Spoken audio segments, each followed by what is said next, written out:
Apa bedanya Ustadz? Dulu kan begini Ustadz. Ya. Dulu Ustadz pernah mungkin pernah berdakwah misalnya bahwa demokrasi, kita tidak boleh masuk ke demokrasi, tidak boleh terjun ke demokrasi. Tapi hari ini masuk ke demokrasi Ustadz. Ya memang situasi dan kondisi ini kan tergantung daripada sudut pandang. Ya. Jadi bukan kita menjadikan yang haram menjadi halal, bukan.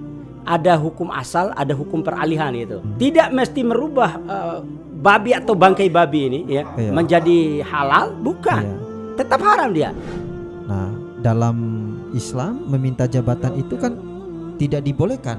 Nah, coblos saya kan sama gitu. Artinya minta jabatan itu. Bahwa Ustadz itu tidak tahu tentang politik, hanya tahunya masalah agama. Bagaimana tanggapan Ustadz?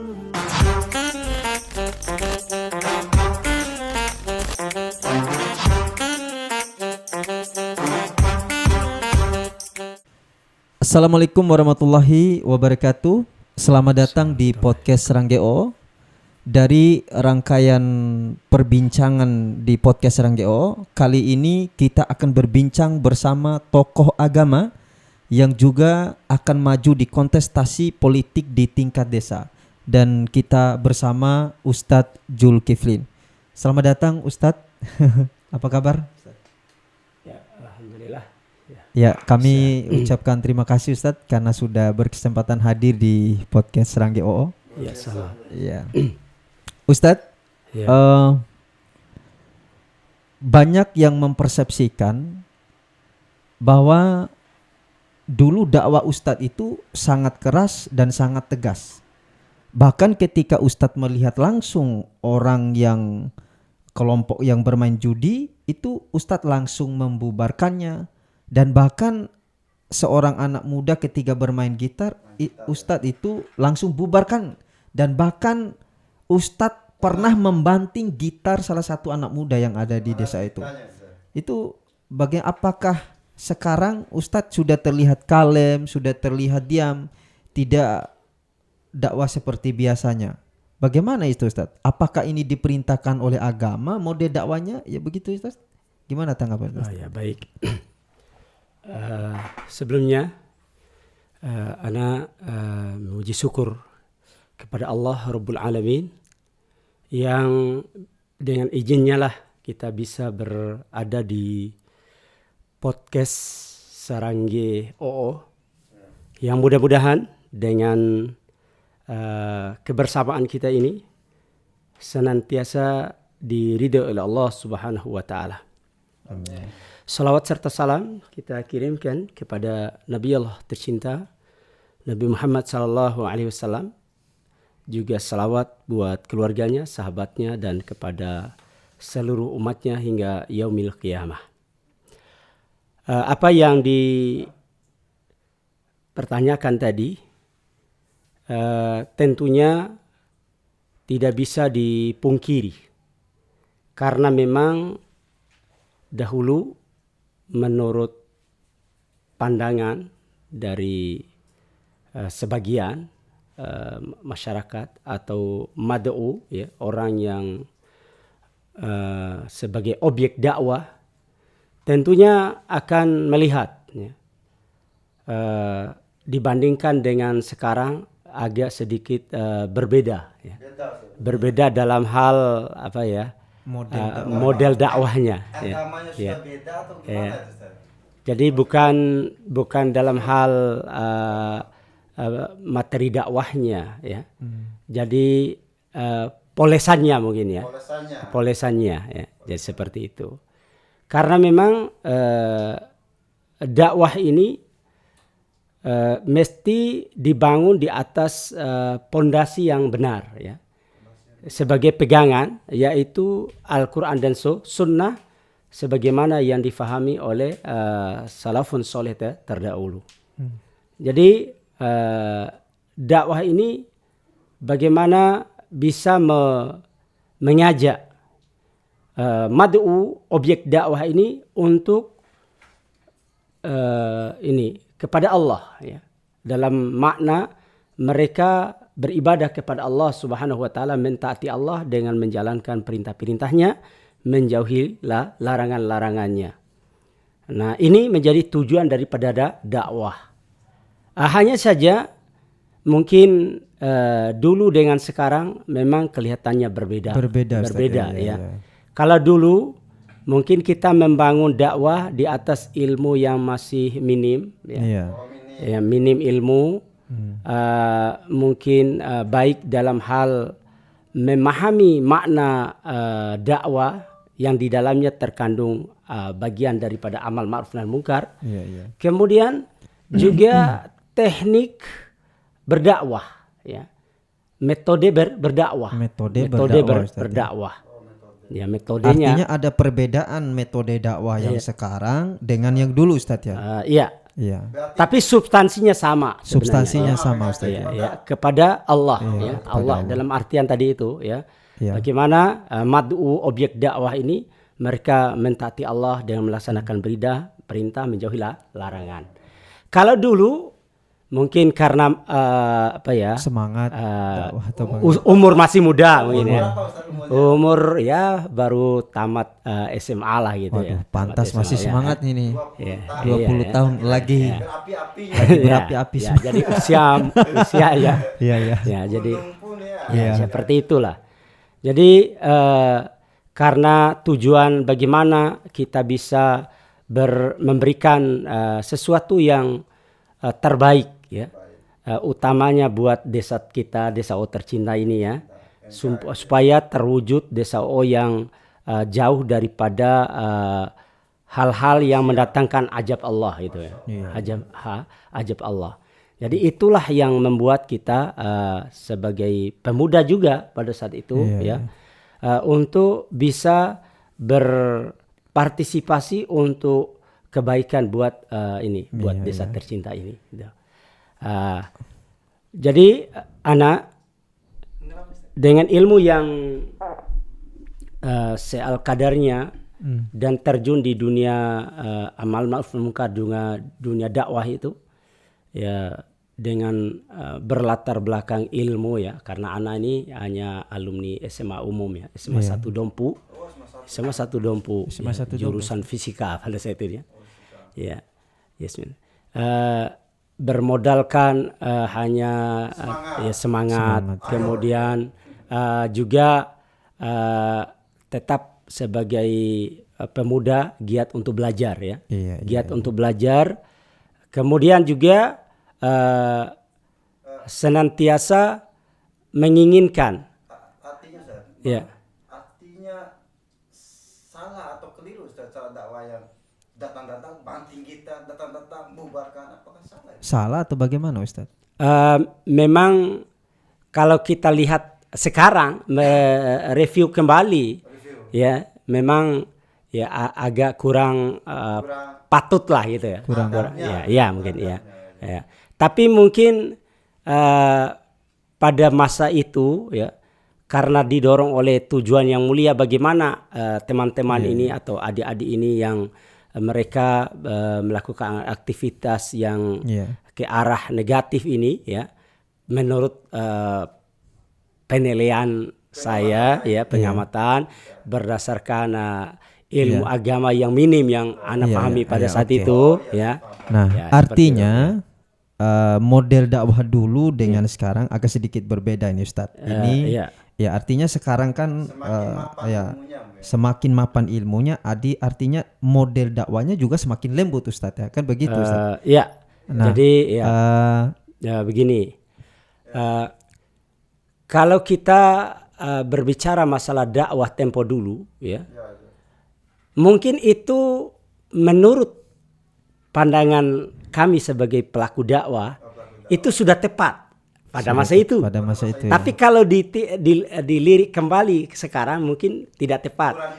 Kurang tepat karena dilihat dari beberapa hal.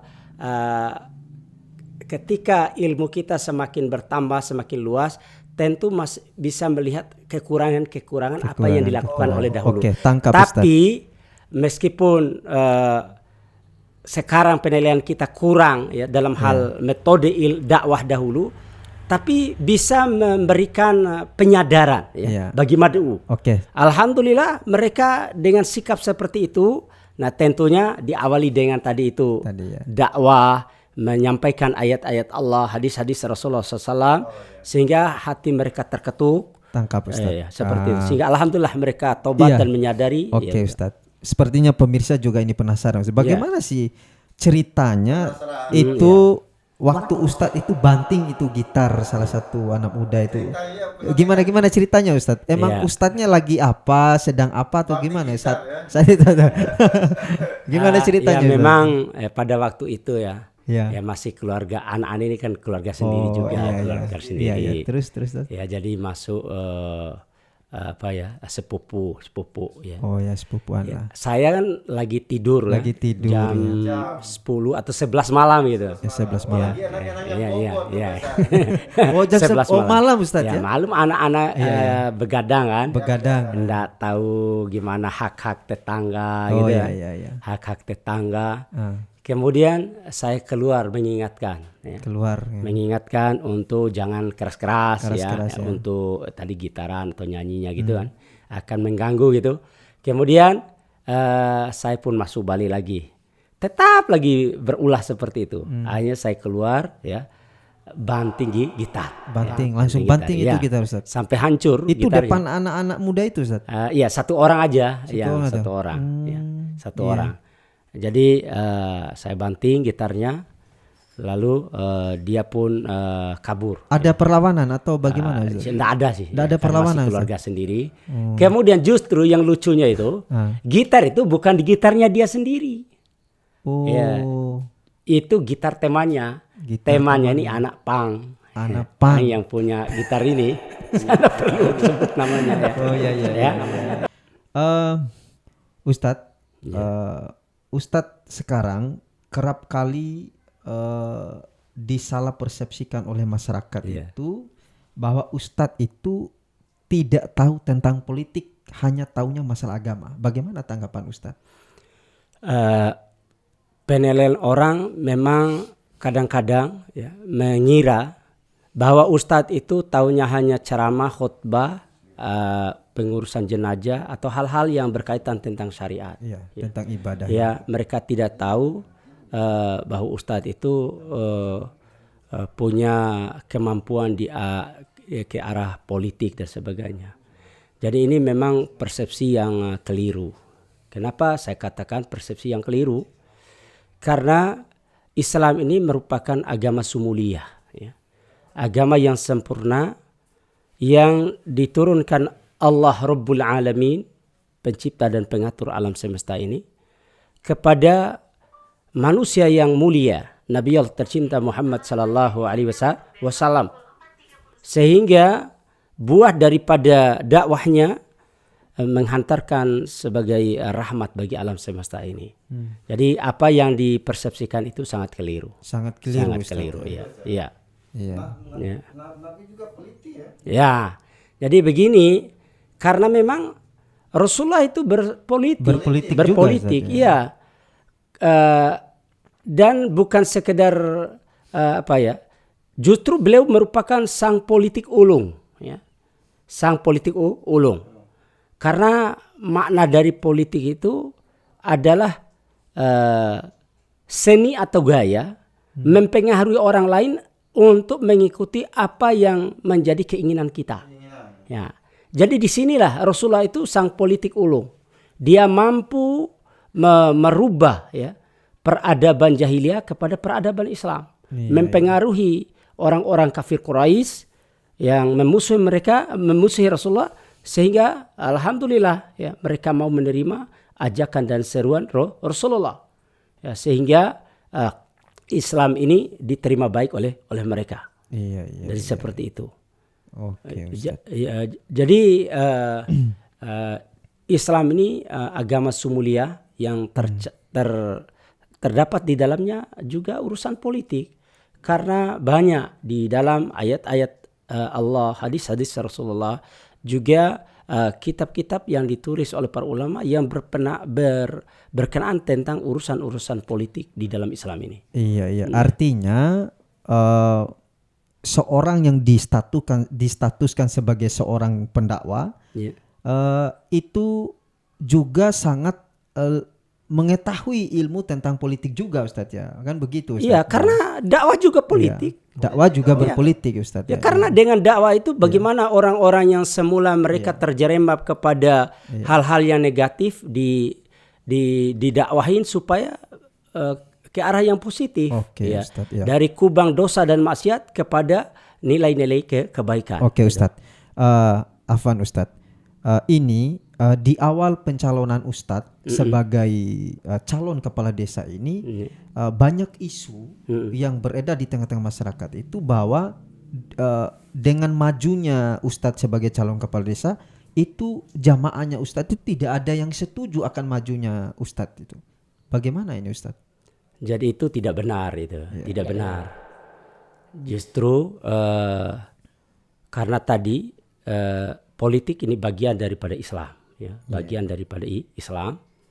Nah, sebagai orang yang senantiasa berada di dalam komunitas jamaah, tentunya kebersamaan itu dibangun di atas nilai-nilai syariat, ya, nilai-nilai syariat, nilai-nilai syariat. Nah, karena politik ini sesuatu yang dihajatkan di dalam Islam dan dia menempati posisi terpenting di dalam Islam ini. Karena begini, Rasulullah, segala urusan-urusan kehidupan kita ini tidak luput daripada urusan politik. Kita berkiblat ke bagaimana pada zaman Rasulullah Sallallahu Alaihi Wasallam.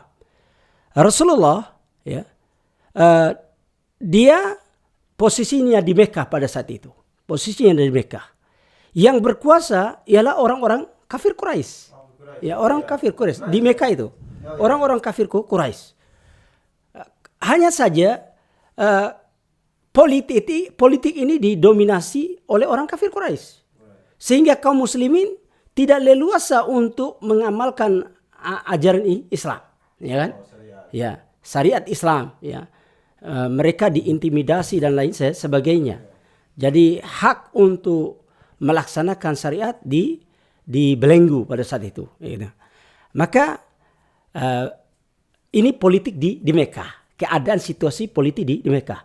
Kemudian atas perintah Allah Taala, ya, lewat lisan Nabi Sallallahu Alaihi Wasallam menginstruksikan, ya, sebagian dari orang-orang beriman untuk berhijrah ke Habasah, ya. Habasah dulu sebelum Madinah, ya, Habasah. Ya, di Ethiopia, Ethiopia gitu ya. Habasah. Ya, Ethiopia. Kemudian bagaimana keadaan politik di sana? Politiknya tetap dikuasai oleh orang kafir.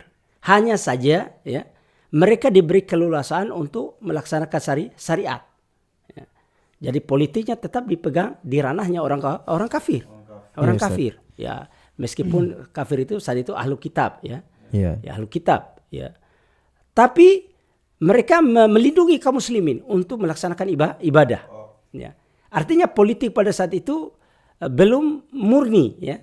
Belum politik ideal gitu. Dan setelah, ya, Rasulullah diizinkan untuk hijrah ke Madinah, tentu dengan proses, ya, bagaimana Rasulullah mengutus duta, ya, da'inya Rasulullah yaitu Mus'ab bin Umair, ya, ke Yastrib pada saat itu. Kemudian dengan buah daripada dakwah Mus'ab bin Umair bisa menjadikan orang-orang Yastrib ini memeluk Islam. Ya, artinya, berarti di situ politiknya, di situ nilai politiknya. Artinya tidak ada masalah ketika seorang ulama masuk ke dunia politik, begitu, Ustaz? Tidak masalah, Ustaz? Iya. Jadi saya tidak berbicara masalah bagaimana hukum politik demokrasi maksudnya. Jadi politik syar'i maksudnya. Kita kaji sejarah politiknya Rasulullah itu, ya. Iya, Ustaz. Jadi kalau berbicara masalah politik demokrasi mungkin itu pembahasan yang lain, ya, nanti. Sebelum Ustaz, sebelum jauh masalah tentang demokrasi politik, kita tahan dulu mungkin sebentar Ustaz, karena masih ada pertanyaan yang akan tentang politik juga nantinya. Tahan dulu Ustaz ya. Untuk ini Ustaz, kita masuk ke iya. Berarti sudah dapat jawaban. Sudah. Fitnah, ya. Iya, ini hanya Jamaahnya setuju semua untuk jamaahnya Ustaz ya. Ya karena ini memang bagian dari dakwah hajat ya. Hajat, ya. muslimin. Hajat kaum muslimin. Iya. Karena ati Allah wa ati Rasul wa ulil amri minkum. Ya jelas di dalam ayat-ayat itu kan. Ya. Kemudian juga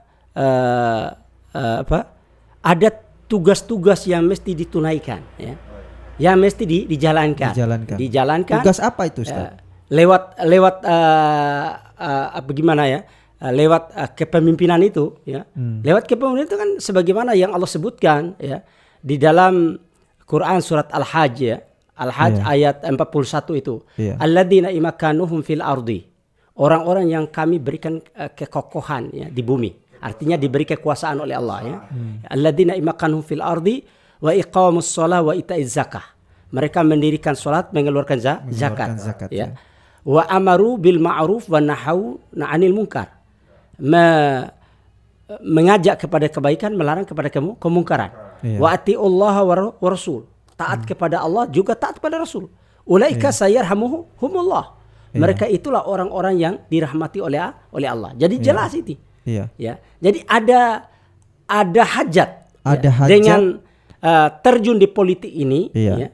Bagaimana mewujudkan apa yang menjadi amanah Allah lewat kepemimpinan tadi itu. Ya. Oke, dapat poinnya ya Pak Syarif, dapat. Nah, begini Ustadz. Kalau bicara mengajak, memperbaiki sesuatu yang tidak baik menjadi baik. Nah, apakah dalam konteks hari ini misalnya calon kepala desa itu kan termasuk meminta jabatan. Nah, dalam Islam meminta jabatan itu kan tidak dibolehkan. Nah, bagaimana ini Ustadz? Anak kan mencalonkan diri. Mencalonkan diri. Ya, coblos saya kan sama begitu. Artinya meminta jabatan gitu Ustadz. Ya, karena dulu kan Abu Dzar Al-Ghifari itu kan pernah menawarkan kenapa aku ingin jadi pemimpin itu Ustadz. Padahal ini Abu Dzar Al-Ghifari ini kan seorang yang anak tahu Ustadz, dia mengislamkan itu satu kampung kalau bahasanya sekarang itu. Satu kampung dia mampu mengislamkan. Tapi Nabi itu justru tidak merekomendasikan dia sebagai seorang pemimpin karena mungkin dia meminta mungkin. Iya. Apakah bagaimana ini Ustadz? Begini. Jangan sampai kita mengambil dalil itu tanpa melihat konteksnya. Ya, jadi harus memahami konteksnya. Iya. Yang dimaksud di situ itu kan jelas ya. Rasulullah sebagai pemimpin, seorang nabi sekaligus sebagai seorang pemimpin. Ya. Banyak dalil-dalil di antaranya di dalam kitab ini kan. Ya. Misalnya ini dari Abdurrahman bin Samurah radhiyallahu an. Ia berkata, Rasulullah sallallahu alaihi wasallam bersabda kepadaku, "Wahai Abdurrahman bin Samurah, janganlah kamu minta kepemimpinan. Jika kamu diberi atau atas permintaanmu, niscaya akan dipasrahkan kepadamu. Namun jika kamu diberi tanpa meminta, maka kamu akan ditolongnya." Ya. Jadi banyak hadis-hadis yang senada dengan itu. Jadi itu artinya dalam keadaan politik yang ideal. Politik yang ideal. Kepemimpinan di tangan kaum muslimin ya, kepemimpinan di tangan kaum muslimin. Pada situ di tangan Rasulullah SAW. Ya. Datang sahabat agar bisa dipekerjakan sebagai istilahnya kalau sekarang mungkin kabinetnya Rasulullah ya kayak itu misalnya gubernur atau utusan Rasulullah gitu, maksudnya dipekerjakan itu kan. Nah, mereka minta diri ya, tawarkan diri kepada Rasulullah. Nah, jadi tentunya itu kan Rasulullah SAW dia akan mengetahui akan keadaan baik integritas, kemampuan daripada para sahabatnya, ya kan? Ya. Jadi itu memang pada masa yang ideal. Nggak boleh di copy paste dengan keadaan kita sekarang ini. Nggak boleh. Dalil ini dibawa ke sini. Coba kalau kita tidur, kira-kira datang nggak presiden atau gubernur langsung mengangkat kita? tentu kan harus melalui tahapan-tahapan di dalam demokrasi ini kan. Ya. Berarti sistemnya berbeda. Ya berbeda. Sistemnya berbeda. Ya. Oh, Ya. hanya Ini beda di sistem dalam saja. sistem Rasulullah, sistem yang ideal. Kalau sekarang kan kita pakai sistem demokrasi. Demokrasi, ya, Ustaz. Ya. Tentunya harus melalui ada pencalonan, ada tahapan-tahapan yang mesti dilewati. Iya. Tapi memang di sini ketika kita terjun ada perbedaan pendapat memang para ulama ketika hukum demokrasinya gitu. Ya. Ya, berkenaan tentang hukum. Ya. Ikut demokrasi. Iya. Jadi itu persoalannya. Jadi boleh dan tidaknya. Jadi memang ada perbedaan pendapat para ulama. Tapi kalau anak terjun di dalam ini, saya mengambil pendapat yang memperbolehkan dengan tujuan, ya dengan tujuan kehadiran kita ini bisa melaksanakan apa yang menjadi hajat Allah di dalam Quran surat Al-Hajj ayat 70 ayat 41 tadi itu.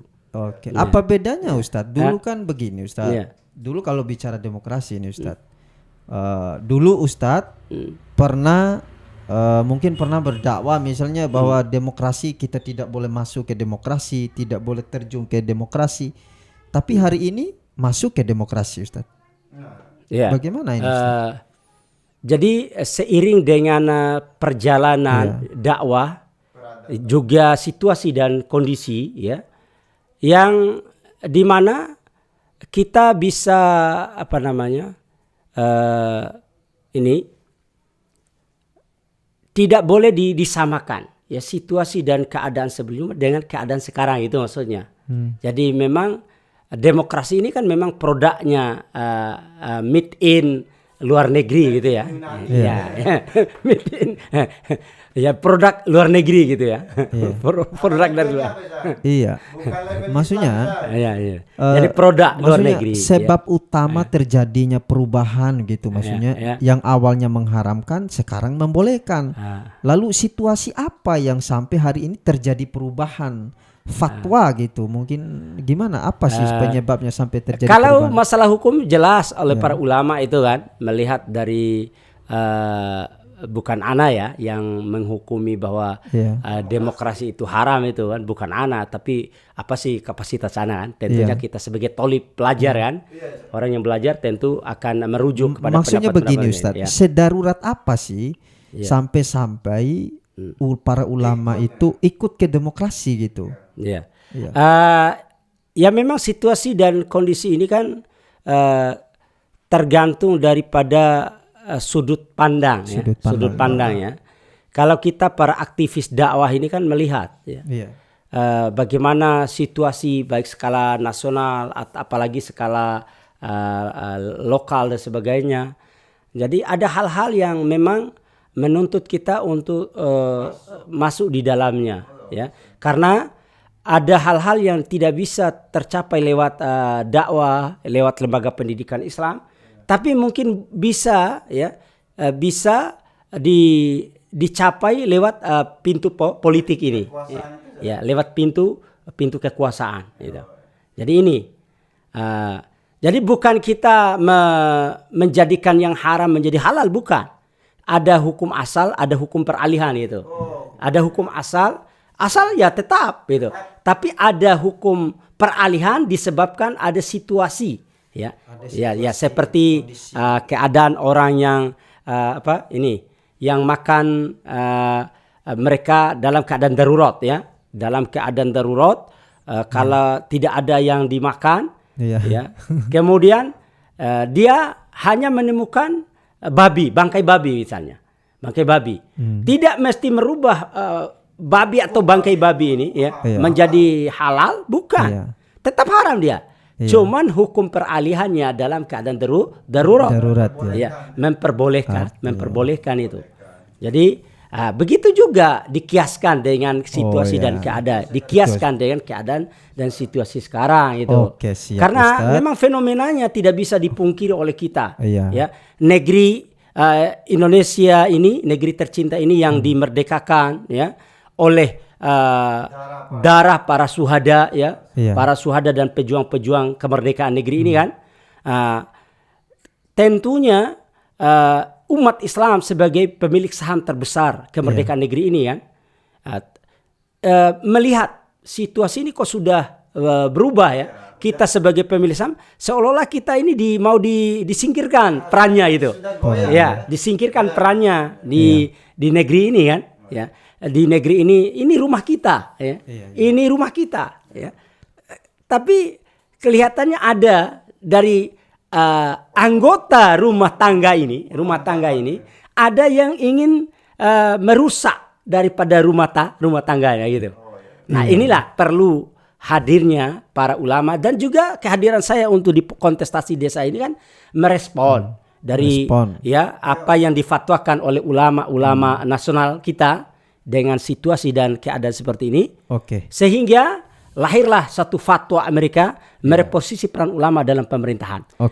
Harus dikembalikan perannya ulama di dalam urusan pemerintahan ini. Kalau tidak maka akan terjadi persoalan di negeri ini. Kita bicara realistis Ustadz ya. Kita bicara realistis. Realistisnya kalau ikut politik nggak ada uang nggak menang Ustadz. Ini realistis nggak menang. Sementara dalam Islam main sogok itu tidak dibolehkan, dosa.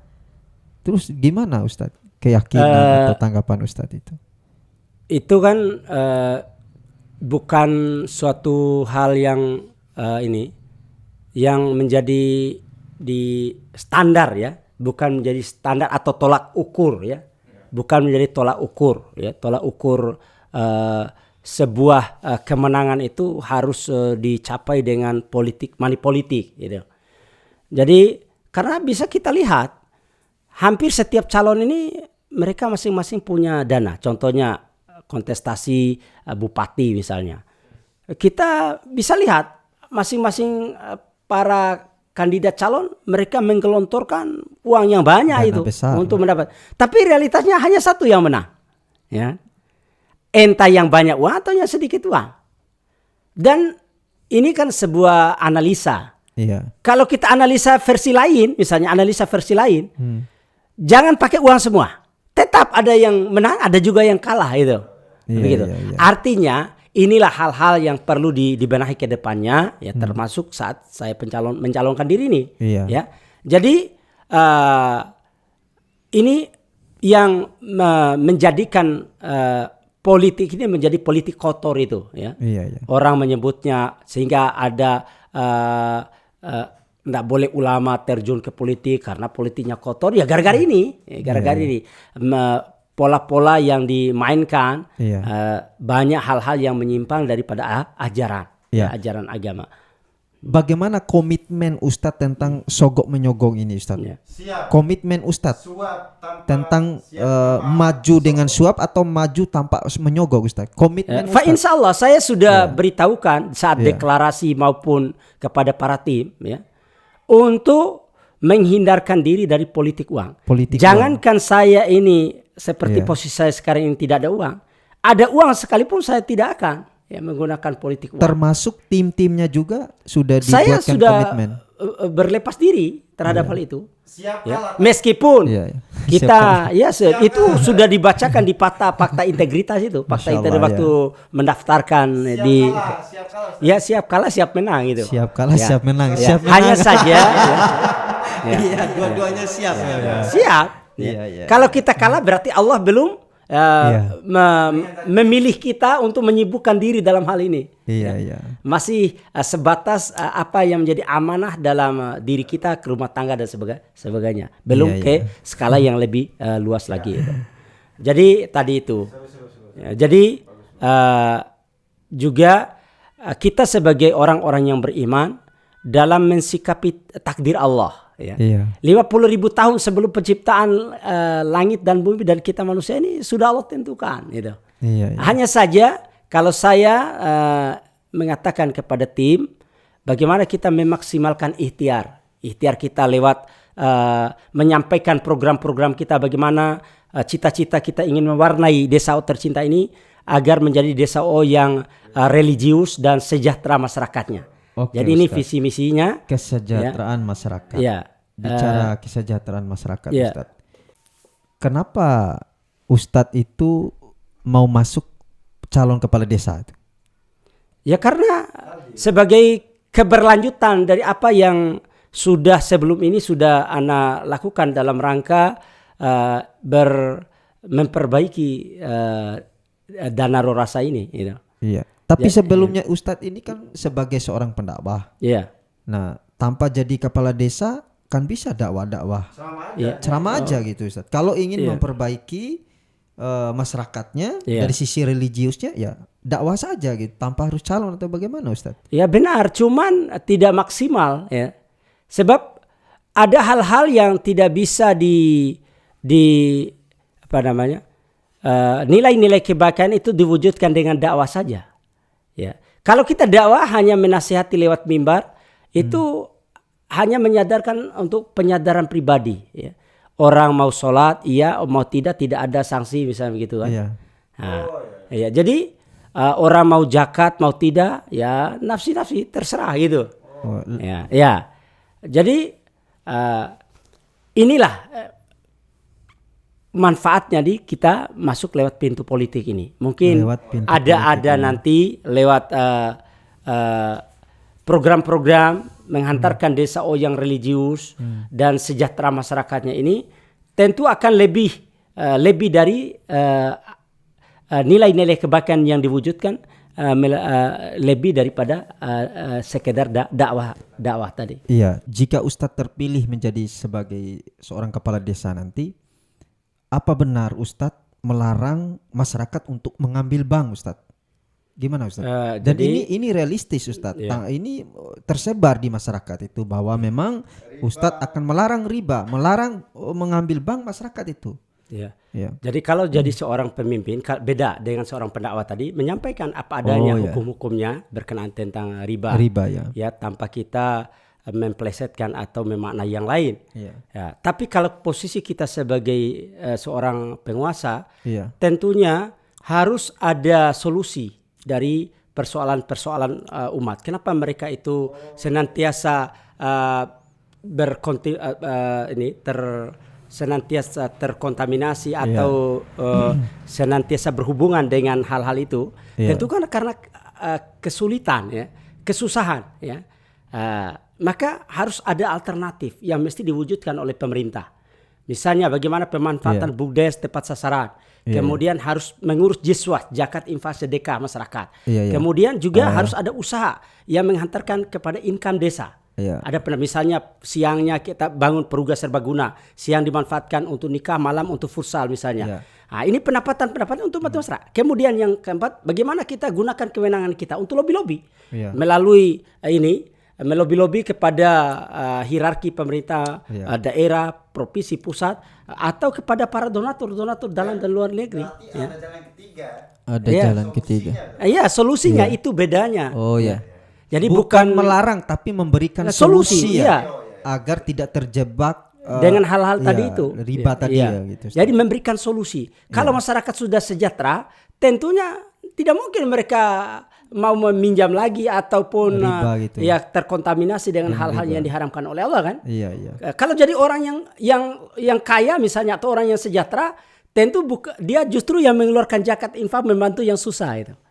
Oh, Ya. iya. Makanya lewat program religius tadi, Iya. bagaimana kita bisa lewat program-program misalnya pengajian antar dusun, bukan sekedar pengajian dari masjid ke masjid, tapi juga nanti pengajian per dusun.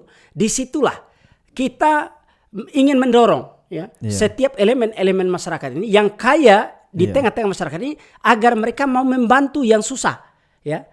Membantu yang susah, misalnya membantu dengan tadi itu mengeluarkan zakat infak sedekahnya, atau begitu juga dengan religiusnya ini menjadikan orang yang susah ini dia ifah, menjaga harga dirinya, tidak mau berkontaminasi dengan hal-hal yang diharamkan oleh Oke, oleh Ustadz. Allah gitu. Ya, artinya Ustadz ini tidak melarang orang masyarakat mengambil bank sebagai kapasitas sebagai seorang kepala desa, Iya. tetapi memberikan solusi Pak Ansari, Iya. solusi agar masyarakat itu tidak terjebak dan tidak terlarut dalam permasalahan riba, Ustadz. Iya, benar. Ustadz, untuk terakhir Ustadz, pertanyaan terakhir. Pertanyaan terakhir. jika Ustadz terpilih menjadi seorang kepala desa, hal pertama yang akan dilakukan oleh Ustadz itu apa itu untuk desa OO tercinta kita ini Ustadz? Ya, baik. Desa OO ini sudah disebut oleh orang lain di desa lain, bahwa bahkan pemerintah daerah dan sudah menyebut menyebut desa OO ini desa yang religius. Religius, Ya, ya. hanya saja di sana sini masih banyak PR yang perlu dibenahi. Mungkin lewat politik ini kita benahi kekurangan-kekurangan sehingga benar-benar terwujud desa OO yang religius. Religius. Ya, Ustadz. ya, seperti itu. Oke. Itu saja Ustadz. Ya. Terima kasih banyak Ustadz atas kesempatannya, kedatangannya. Alhamdulillah. Demikian ya. Iya, seru ya diskusi. Jadi akal sehat ini ya, ruang akal sehat ini ya. Banyak daging ya Ustadz ya. Ngobrol bersama tokoh agama juga tokoh politik ya. Ya, tokoh agama skala dai lokal, Masya Allah, ya, ya. juga politisi junior baru Masya mulai merangkak. Insya Allah ya. Ya, insya Allah. Oke, terima kasih teman-teman. Mungkin kita tutup dulu mungkin Ustadz ya. Podcast kita ini dengan sama-sama membaca doa kafaratul majelis. Subhanakallahumma wa bihamdik asyhadu an la ilaha illa wa anta astaghfiruka wa atubu ilaik. Wassalamualaikum warahmatullahi wabarakatuh. Waalaikumsalam warahmatullahi wabarakatuh. Terima kasih Ustadz.